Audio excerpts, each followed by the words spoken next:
Hello বন্ধুরা, কেমন আছো সবাই? আশা করি সবাই ভালো আছো। আমি কিন্তু আজ তোমাদের নিয়ে চলে এসেছি একদম অন্য এক জায়গায়। এই যে দেখছো চারপাশে ঘন জঙ্গল, সবুজ গাছ, পাখির ডাক। হ্যাঁ বন্ধুরা, এটাই আমার বাড়ি। আমি হনুমান, আর আজ আমি করব ফুল জঙ্গল ওয়াক ব্লগ। কোনো স্ক্রিপ্ট না, কোনো কাটছাট না, একদম লাইভ। এই গাছগুলো দেখছো? এই গাছগুলোর সাথে আমার বন্ধুত্ব ছোটবেলা থেকে। এই জঙ্গলে আমি দৌড়াই, হাঁটি, ভাবি, আর এখন ব্লগ করি।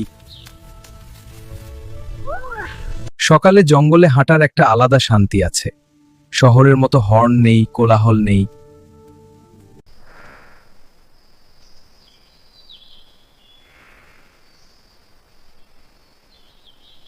আজ আমি হাঁটছি একটা পুরনো পাহাড়ি পথে। এই পথে অনেক গল্প লুকিয়ে আছে। কখনো এখানে বৃষ্টি এসেছে, কখনো ঝড়, কিন্তু জঙ্গল সব সময় দাঁড়িয়ে থেকেছে। অনেকে ভাবে হনুমান মানেই শুধু শক্তি, কিন্তু শক্তির সাথে সাথে ধৈর্য, শান্তি আর প্রকৃতিকে ভালোবাসাও দরকার। আচ্ছা, একটা কথা বলি, এখনকার দিনে জঙ্গলেও যদি ক্যামেরা না থাকে তাহলে মানুষ বিশ্বাসই করে না। আজ একটু 10 কিলোমিটার হাঁটছি, প্রশ্ন আসবে, ভাই ভিডিও কই?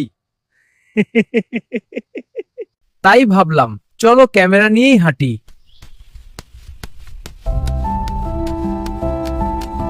তোমরা যারা এই ব্লগটা দেখছো, কমেন্টে একটা কথা বলো, তোমরা কি প্রকৃতি ভালোবাসো? জঙ্গল মানে শুধু গাছ না, জঙ্গল মানে জীবন। আমরা যদি প্রকৃতিকে বাঁচাই, প্রকৃতিও আমাদের বাঁচাবে। এই জায়গাটা একটু কঠিন, পাথর, উঁচু নিচু রাস্তা, কিন্তু এটাই তো অ্যাডভেঞ্চার। জীবনেও এমন অনেক রাস্তা আসে যেগুলো সহজ না, কিন্তু থেমে গেলে চলবে না, হাঁটতেই হবে।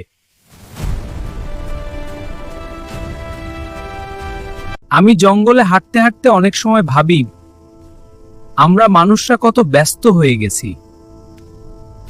নিজেদের জন্য সময় নেই, প্রকৃতির জন্য সময় নেই। কিন্তু এই জঙ্গল আমাকে শিখিয়েছে চুপ করে থাকা, শোনা আর ধীরে চলা। তোমাদের মধ্যে কেউ যদি এখন কষ্টে থাকো, মনে রেখো, সব পথই একসময় পার হওয়া যায়। আজ না হোক, আগামীকাল ঠিকই আলো আসবে।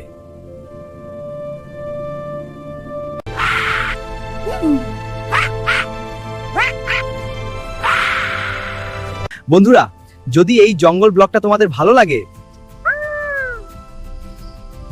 একটা লাইক দিও, কমেন্টও করো।